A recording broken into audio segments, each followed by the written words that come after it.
Black male order bride is accused of a crime until the Reclusive Tycoon defends her. What would you do if you were accused of a crime you didn't commit in a place where your skin color meant you were guilty before any trial began? If the mob was forming, the noose was waiting, and your only hope was a man who hadn't been seen in public for 5 years?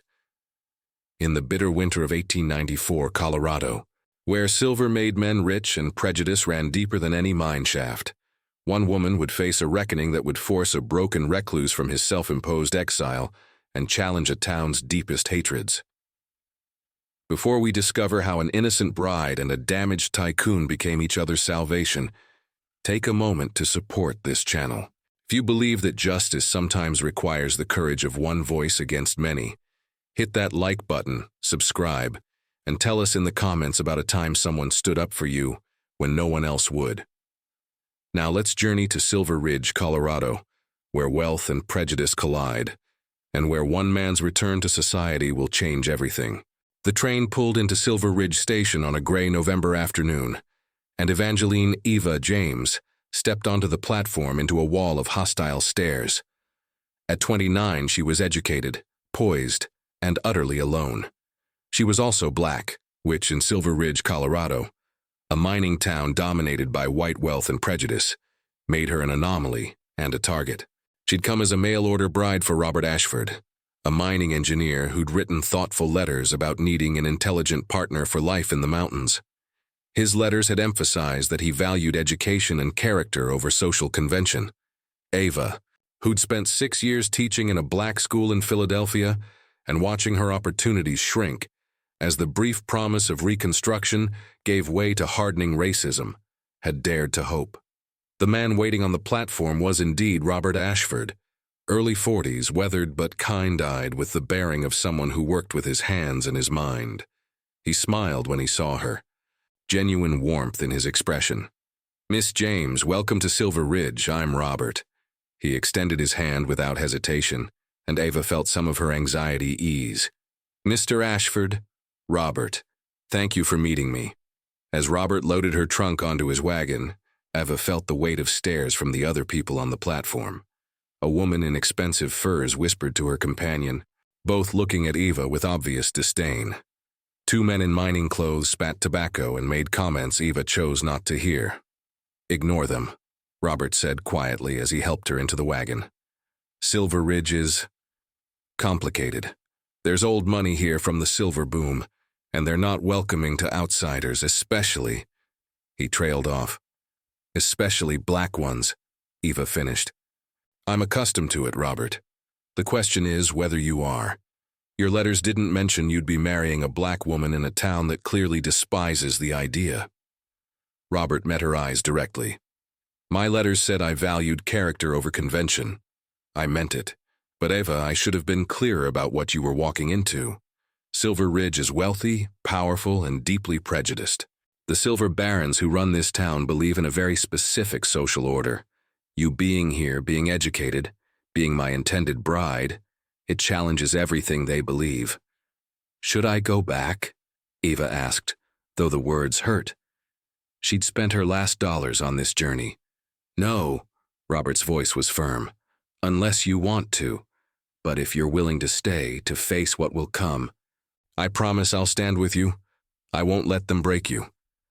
It was the first of many promises Robert would make, and in the weeks that followed, as they courted properly, taking walks, sharing meals, learning each other, Eva discovered he meant every word.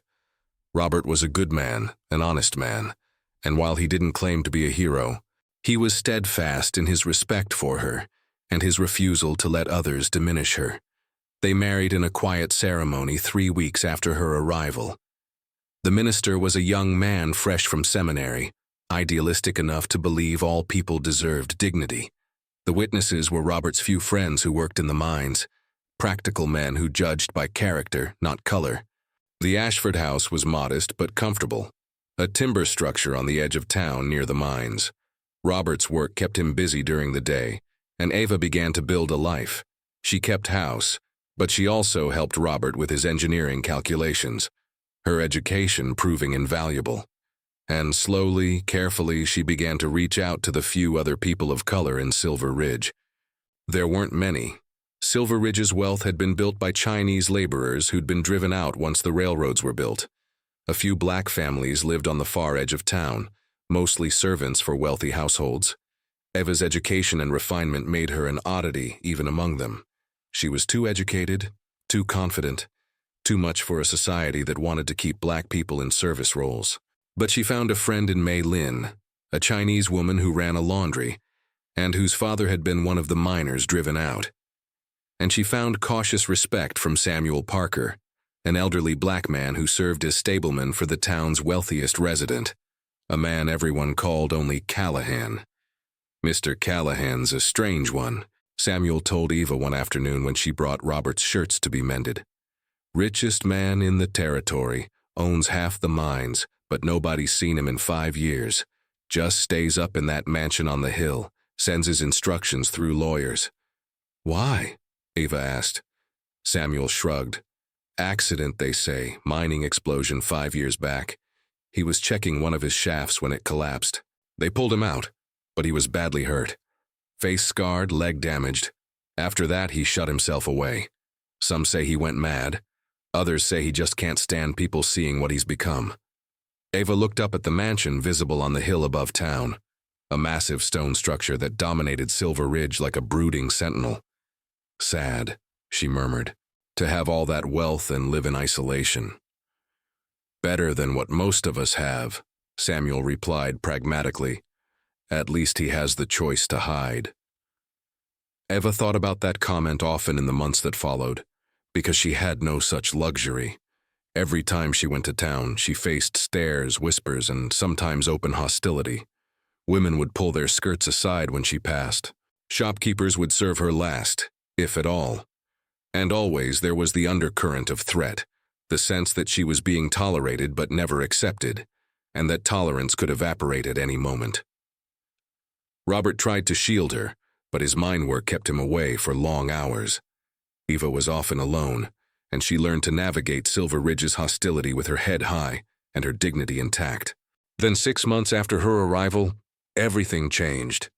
Victoria Hartwell was Silver Ridge's social queen, wife to mine owner Charles Hartwell, arbiter of society, and Eva's most vocal critic. Victoria had made it clear from the beginning that Eva's presence in Silver Ridge was an affront to proper society. She'd tried to get Robert fired from his engineering position. She'd attempted to have their marriage declared invalid. And when those efforts failed, she'd settled for a campaign of social destruction, ensuring Eva was excluded from every respectable establishment. So when Victoria's diamond necklace disappeared from her home during a large party, and several guests reported seeing Eva near the Hartwell house that evening, the accusations came swiftly and viciously. "That negress stole my diamonds," Victoria shrieked at the sheriff's office the next morning. "I saw her lurking near my house. She's been envious of me since she arrived. Everyone knows Negroes are thieves."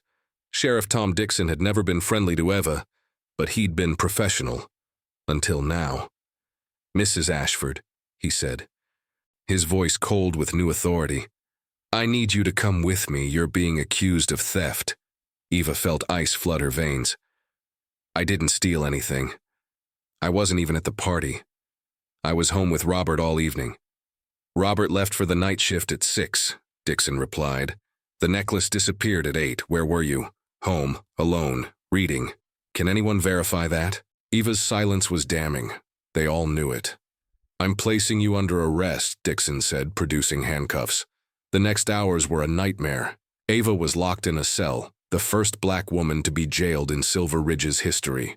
Word spread through town like wildfire. A crowd gathered outside the jail, their voices growing uglier by the hour. "Hang the thief! Run her out of town! Should never have let her kind here in the first place." Robert arrived within hours, his face white with fury and fear. "This is absurd. Eva wouldn't steal anything. She was home." "Can you prove it?" Dixon interrupted. "I was at the mine, but—" "Then you can't verify her whereabouts." Dixon's expression was almost sympathetic. "Robert, I know you believe in your wife, but a valuable necklace is missing. She was seen near the property and she can't account for her time. The evidence is clear." "The evidence is racist," Robert shouted. "Victoria Hartwell has hated Eva since she arrived. This is a setup." "Careful, Robert," Dixon warned. "You're dangerously close to slander." In her cell, Eva sat with perfect posture, refusing to let them see her break. But inside, she was terrified. She knew how these things worked. She'd seen it in Philadelphia, in Baltimore, in every place where black people lived under white rule. An accusation was a conviction. A black woman accused of stealing from a white woman might as well be convicted already. And in mining towns, justice could be swift and brutal. The jail had no security to speak of. If the mob outside decided they'd had enough of legal proceedings, nothing would stop them from breaking in and administering their own justice. By nightfall, the crowd had grown to nearly 100 people. Torches were lit. The chant of, "Hang her," echoed through the streets. Sheriff Dixon looked out at the mob and then at Eva with something that might have been regret. "I'm sorry, Mrs. Ashford," he said quietly, "but I can't hold them off much longer. The judge won't arrive until tomorrow, if they break in tonight." He didn't finish. He didn't have to. Robert was allowed to stay in the cell with Eva. He held her hands, his own shaking.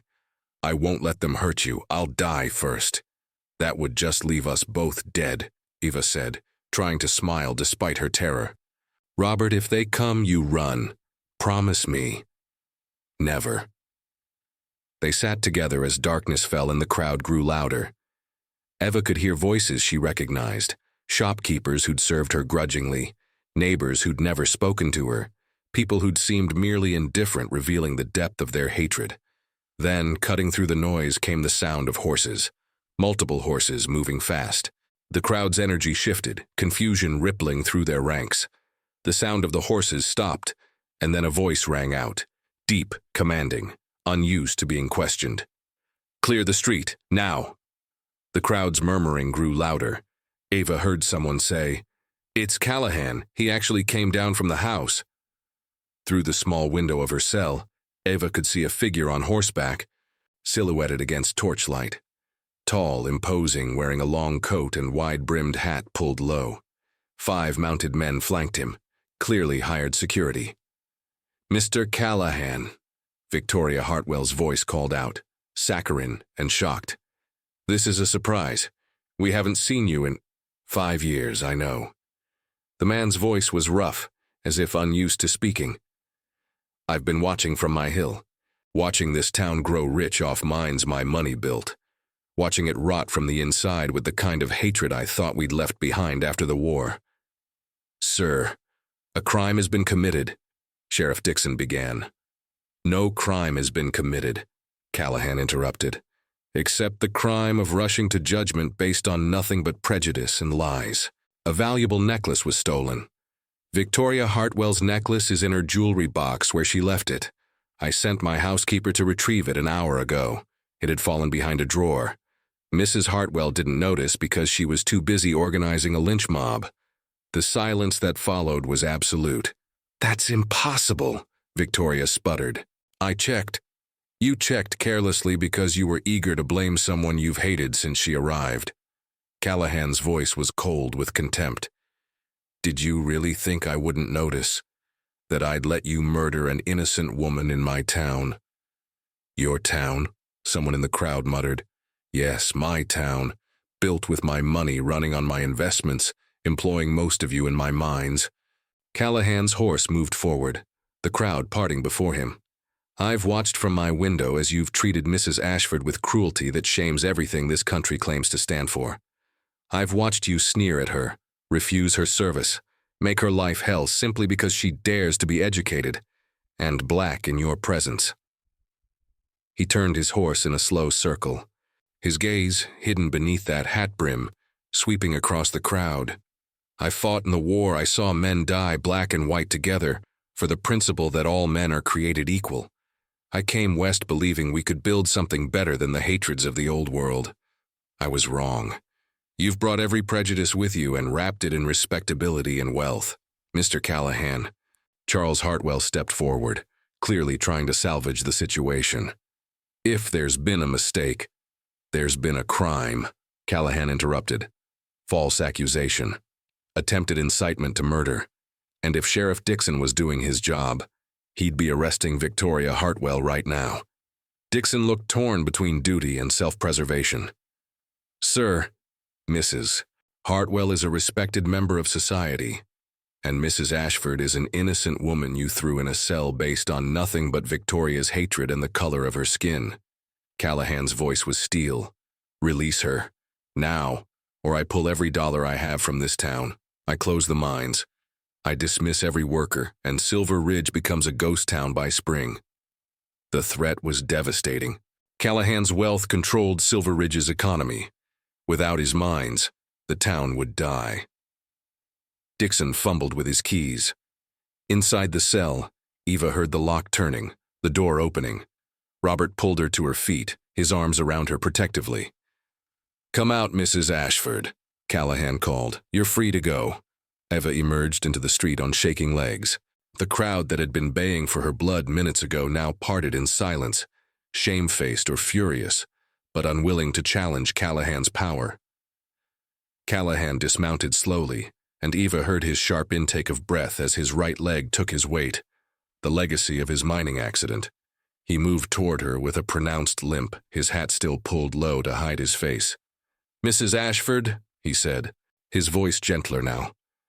I apologize for what you've endured, for what this town has put you through. Eva looked up at him, trying to see his face beneath the hat brim, but the shadows were too deep. Thank you, she whispered. You saved my life. I did what anyone with decency should have done. He turned to address the crowd again. From this day forward, any business that refuses service to Mrs. Ashford loses my patronage. Any person who threatens or harasses her will answer to me personally.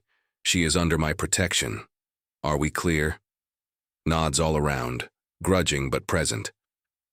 Callahan handed Eva a card. My housekeeper's name is Mrs. Chen. If you need anything at all, send word to the mansion. You'll have help. Before Eva could thank him properly, Callahan was back on his horse, wheeling away toward the hill and his isolated mansion. His security detail followed, and within moments, he disappeared back into the darkness, leaving behind a town stunned into silence. Robert drove Eva home, both of them in shock. At their modest house, Eva finally allowed herself to break down, sobbing in Robert's arms. I thought they were going to kill me, she whispered. I thought I was going to die in that cell. So did I. Robert's voice was rough with emotion. Eva, we need to leave this town. It's not safe. We can't leave. We have no money. Your job is here. And where would we go that would be better? Eva pulled back, wiping her tears. Besides, we have protection now. Callahan's protection. Why? Robert asked. Why did he do that? He hasn't left his house in 5 years, but he came down for you. Why? Eva looked out the window toward the mansion on the hill, visible as a dark shape against the night sky. I don't know, but I intend to find out. The next day, despite Robert's protests, Eva made her way up the hill to Callahan's mansion. The gate was locked, but when she rang the bell, an elderly Chinese woman appeared, Mrs. Chen, presumably. Mrs. Ashford, Mr. Callahan said you might come. Is he receiving visitors? Mr. Callahan doesn't receive visitors, but for you, he'll make an exception. Mrs. Chen led Eva through ornate gardens to a massive front door, then through a house that was beautiful, but felt more like a museum than a home. Pristine, perfect, and utterly devoid of human warmth. They reached a study and Mrs. Chen knocked softly. Mrs. Ashford is here, sir. Show her in. Eva entered a room lined with books, dominated by a massive desk positioned with its back to windows overlooking the town. And behind that desk, still in shadows, sat Callahan. Thank you for seeing me, Eva began. I wanted to thank you properly for what you did last night. No thanks necessary, Callahan replied. His voice was rough, and Eva noticed he kept his face angled away from the light, the scarred side hidden in shadow. I couldn't stand by and watch them murder you. Most people could have, most people would have. Eva moved closer. Mr. Callahan, why did you help me? You don't know me. I know enough. He gestured to a chair. Please sit. As Eva sat, she studied what she could see of him. Tall, broad-shouldered despite the years of isolation. Dark hair graying at the temples. Hands that had clearly done physical work despite his wealth. And yes, a scar. She could see the edge of it along his jaw, the way it pulled at the corner of his mouth. You were wrongly accused, Callahan continued. In my experience, when people rush to judgment that quickly, it says more about their character than the accused's. And I've watched you these 6 months, Mrs. Ashford. I watch everything from my hill. I saw how you've conducted yourself with dignity despite constant provocation. You deserved better. You've been watching me. Eva wasn't sure if she should be flattered or disturbed. I watch the entire town, Callahan corrected. It's one of the few diversions available to a recluse. And you, Mrs. Ashford, have been impossible not to notice. You're educated, well-spoken, and refuse to shrink yourself despite living in a town that wants nothing more than to make you invisible. Remaining invisible would have been safer. Probably. But where's the dignity in that? Callahan leaned forward slightly, and Eva caught a glimpse of his face. Strong features, yes, but also the scar tissue that ran from temple to jaw, pulling at his eye and mouth. She understood now why he hid. Society could be cruel to those who bore visible marks of trauma. May I ask you something? Eva said. Why did you leave society? Samuel Parker said there was an accident, but that was 5 years ago. Surely 5 years is enough to overcome vanity. Callahan's laugh was bitter. Mrs. Ashford, I'm not hiding because of vanity. I'm hiding because I learned that people I thought were friends, partners, even family, couldn't look at me without pity or revulsion after my accident. I grew tired of being their charity case, their brave invalid, their inspiration. I chose isolation over constant reminder of what I'd lost. And what had you lost? Everything I thought I was. He finally turned to face her fully, letting her see the full extent of his scars in the afternoon light filtering through the windows. I was Michael Callahan, handsome, wealthy, charming. I could walk into any room and command it. I courted the most beautiful women. I made deals with the most powerful men. Then the explosion happened, and I became Michael Callahan the cripple, the scarred recluse, the tragic figure. Is that really how people saw you? Eva asked gently, or how you feared they'd see you? Callahan was quiet for a long moment. Both, perhaps. But Mrs. Ashford, you of all people should understand. You've seen how quickly people reduce you to a single characteristic. How your education, your character, your accomplishments mean nothing compared to your skin color. I experienced something similar. My wealth, my intelligence, my business acumen, all overshadowed by this. He gestured to his scarred face. The difference is, I have the luxury of hiding. You don't. No, I don't, Eva agreed, which is why I choose to stand tall. Because if I hide, if I shrink, I'm accepting their judgment. I'm agreeing that I'm less than human, and I refuse to do that. Something shifted in Callahan's expression. Respect, perhaps, or recognition. You're braver than I am, or more stubborn. Eva smiled. Mr. Callahan, I came here to thank you, but I'm also curious, what happens now? You've made me your protected person. What does that mean? It means Victoria Hartwell and her ilk will think twice before trying something like this again. It means you have recourse if they do. It means... He paused. It means I've taken a public stand, which forces me back into society whether I like it or not. I'm sorry. Don't be. I'm realizing that 5 years of isolation hasn't made me happy. It's just made me safe. And safety without purpose is just another kind of prison. Callahan stood slowly, his limp pronounced. Mrs. Ashford, I have a proposition for you. What kind of proposition? My mines need a school. The miners' children have no education. I'd like to establish one, and I'd like you to run it. Eva's breath caught. Me? Run a school? You're educated. You're a trained teacher, and you understand what it means to be judged unfairly. Callahan moved to the window, looking down at Silver Ridge. Most of my miners are immigrants. Chinese, Mexican, Irish. Their children face discrimination too, though not as severe as what you've experienced. I think you'd understand them, advocate for them. Mr. Callahan, this is incredibly generous. It's practical. I need educated workers in my mines, engineers, accountants, managers. If I train them from childhood, I create my own workforce. And Mrs. Ashford, I won't lie, having you as the school's director also sends a message. It tells this town that competence matters more than color, that I'm serious about protecting you, and that things are changing whether they like it or not. Eva considered. A school of her own. The chance to teach again, to shape young minds. I'll need supplies, a building, a curriculum. You'll have whatever you need. Name your salary. Eva named a figure that seemed astronomical. Callahan didn't blink. Done. When can you start? Immediately. Eva felt excitement bubbling up despite her exhaustion. Mr. Callahan, why are you really doing this? It's more than just practical business sense. Callahan was quiet for a long moment, his gaze fixed on the town below. Because I'm tired of watching good people be destroyed by prejudice. Because I have all this wealth and power and I've been using it for nothing. And because last night, watching that mob form, I realized that my isolation had made me complicit. I told myself I was above it all, that it wasn't my problem. But wealth brings responsibility, Mrs. Ashford, and I've been shirking mine. So I'm your redemption project? Eva asked, not unkindly. Perhaps.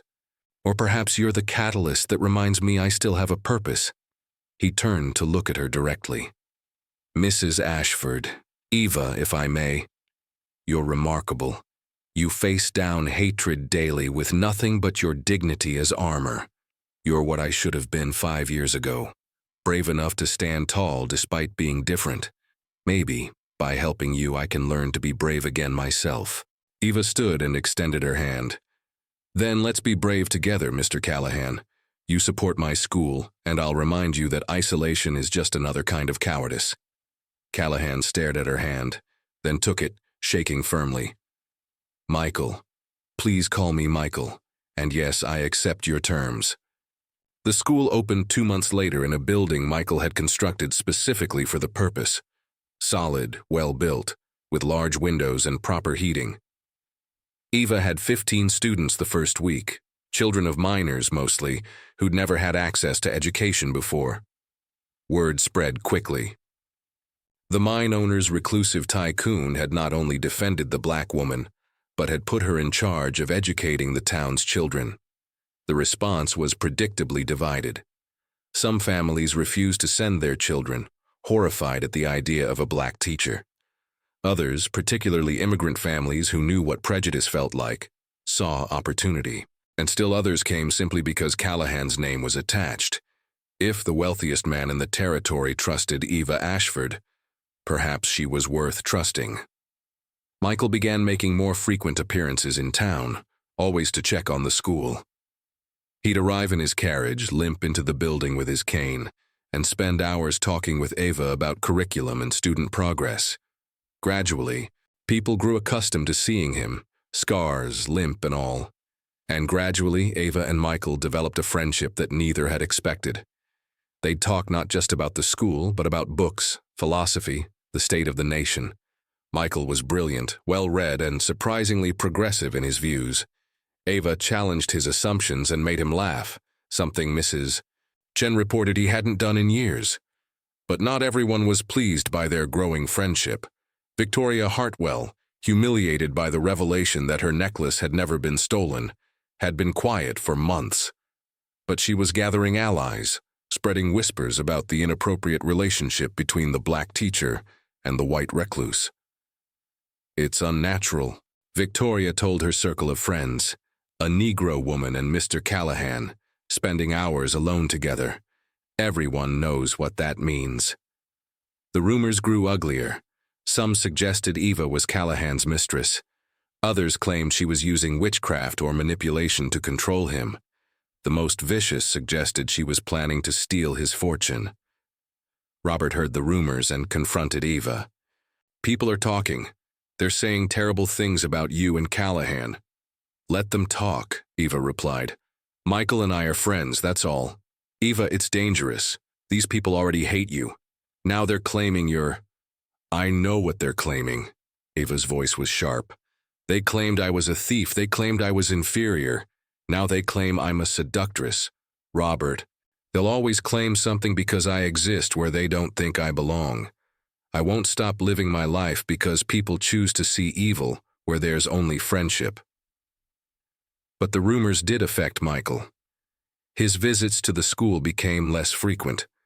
When Eva went to the mansion to ask why, she found him brooding in his study. I'm causing you problems, he said without preamble.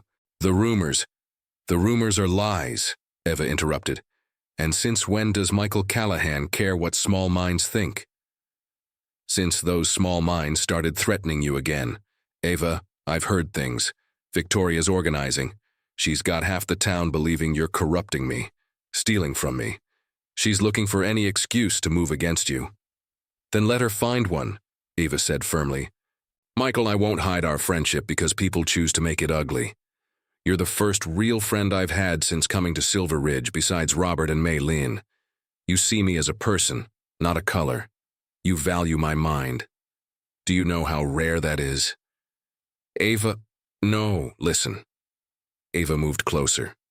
For 5 years, you've hidden up here, convinced the world couldn't accept you as you are.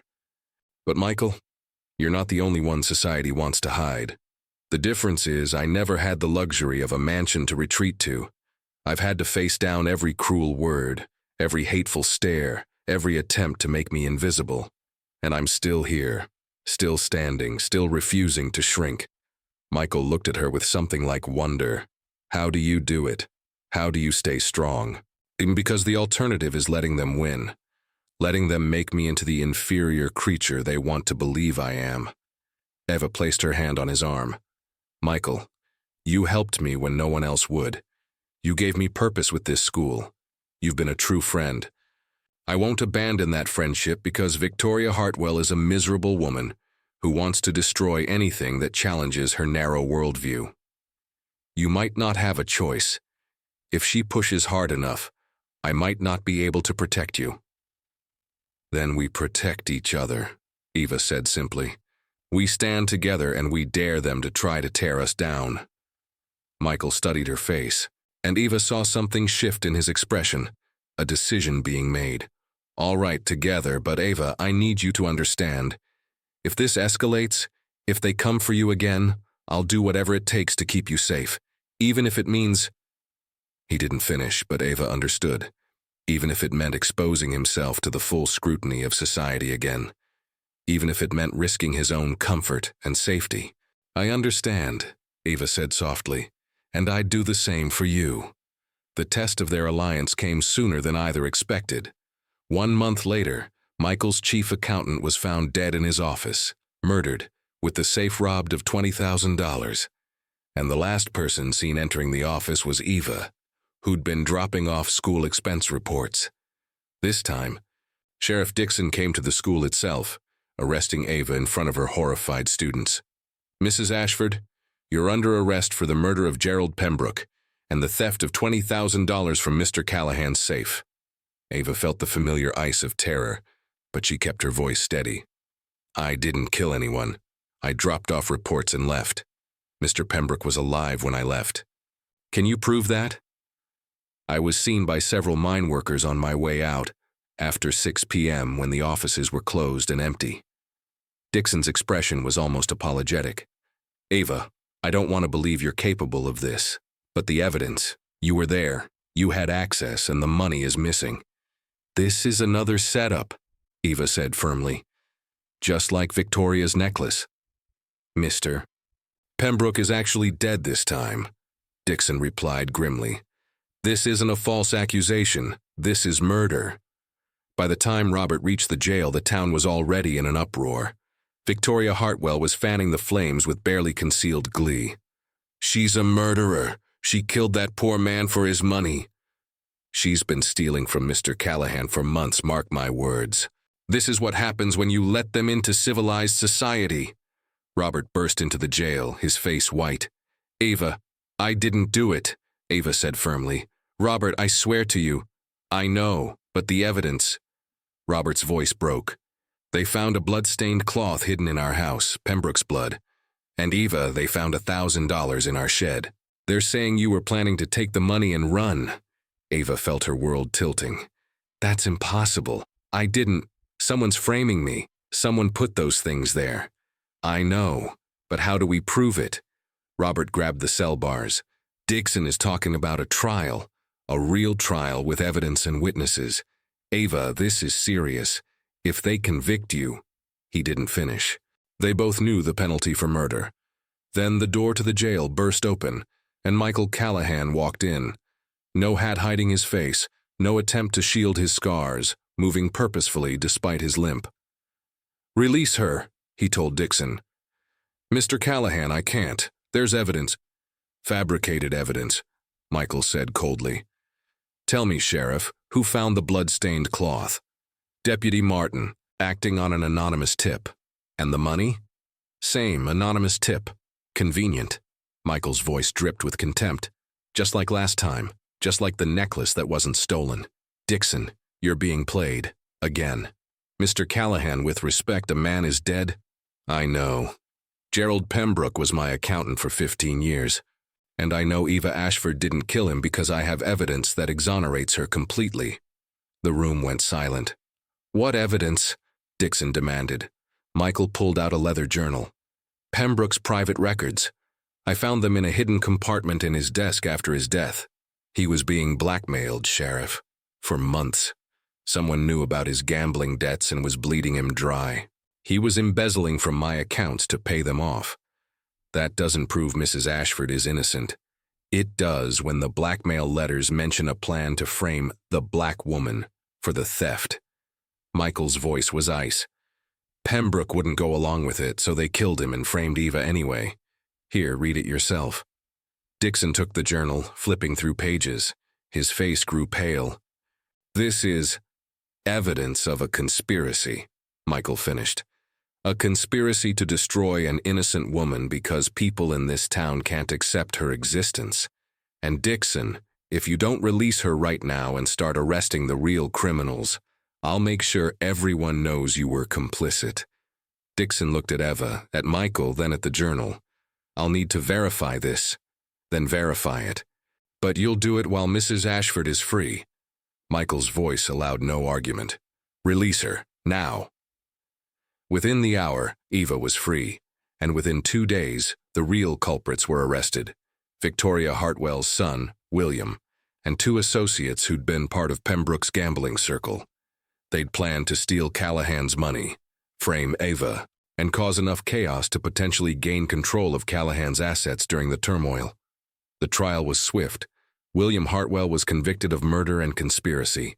His associates received long prison sentences, and Victoria Hartwell, while not charged with direct involvement, was revealed to have known about the plot and encouraged it.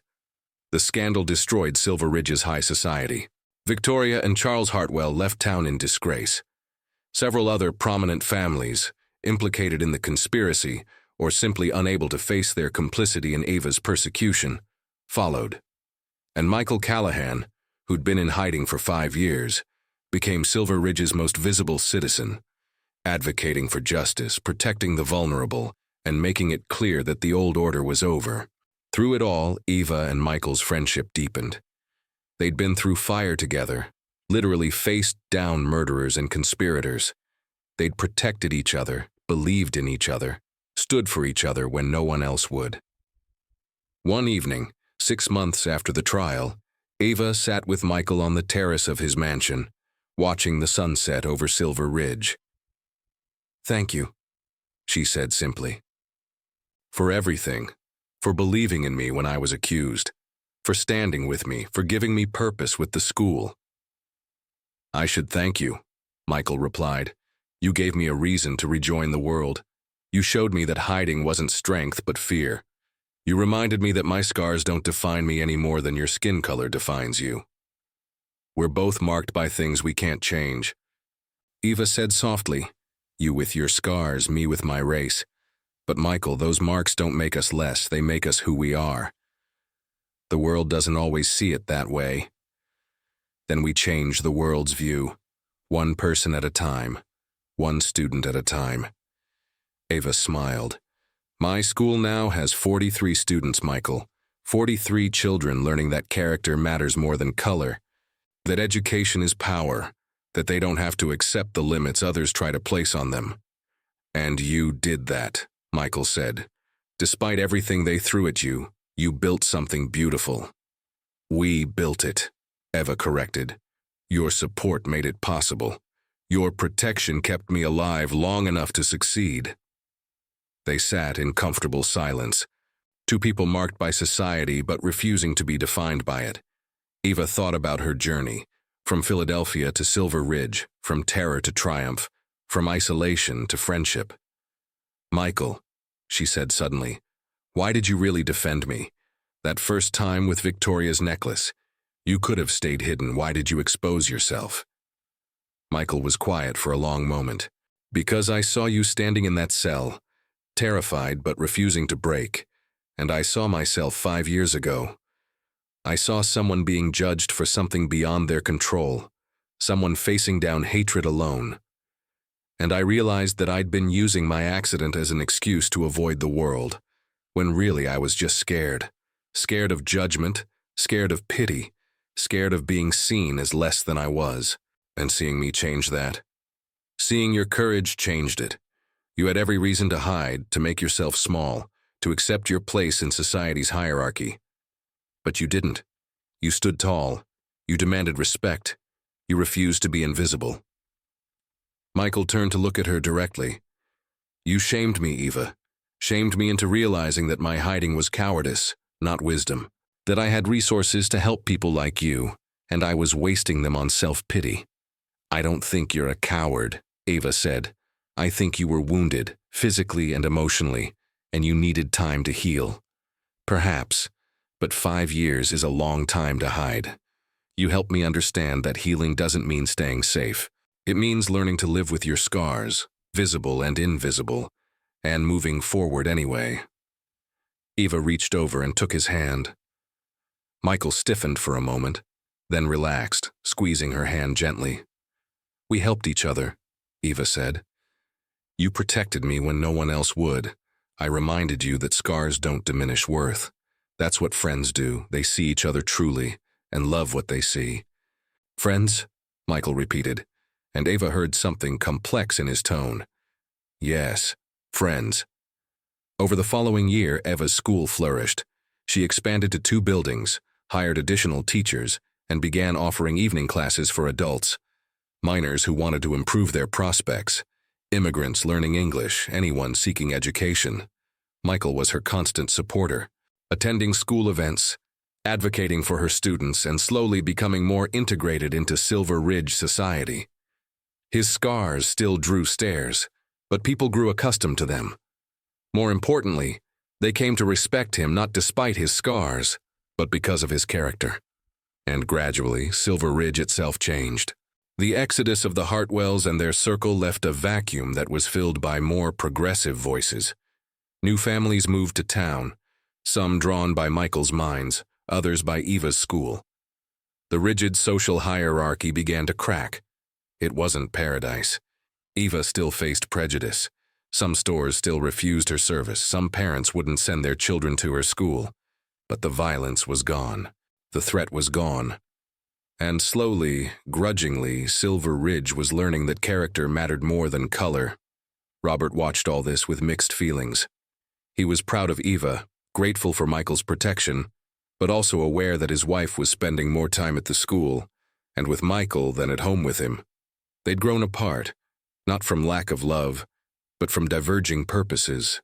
One evening, Robert confronted it directly. Eva, are you happy? Truly happy with me? Eva looked at her husband, good, kind Robert who'd married her when no one else would have, who'd stood by her through terror and accusation, who'd loved her despite knowing it would make his life harder. I love you, Robert, she said honestly. You've been everything a husband should be. Loyal, protective, steadfast. But we both know our marriage was built more on mutual need than passion. I needed a way west. You needed a partner. We've been good to each other, but we're not in love," Robert finished. "Not the way we should be." "No," Eva admitted, "and I think you've known that for a while." Robert nodded slowly. "I have. Eva, you're an extraordinary woman. You deserve an extraordinary love, and I'm just ordinary, a good man, but ordinary." "There's nothing ordinary about marrying a black woman in this territory," Eva said gently. "Robert, you're braver than you know. Not as brave as you, or as brave as Michael Callahan." Robert met her eyes. "He's in love with you, you know." Eva's breath caught. "What?" "Michael. He's in love with you. Has been for months, maybe longer. I see the way he looks at you, the way he defends you, protects you, lights up when you're near." Robert smiled sadly. "And I think you might love him too, though you haven't admitted it yet." "Robert." "It's all right, Eva. I won't stand in your way. We can divorce quietly. Incompatibility. I'll take full responsibility. You'll be free to pursue whatever makes you happy." "And what about you?" Eva asked, tears in her eyes. "What will make you happy? Knowing I did right by you. Knowing I gave you the chance for the life you deserved." Robert took her hands.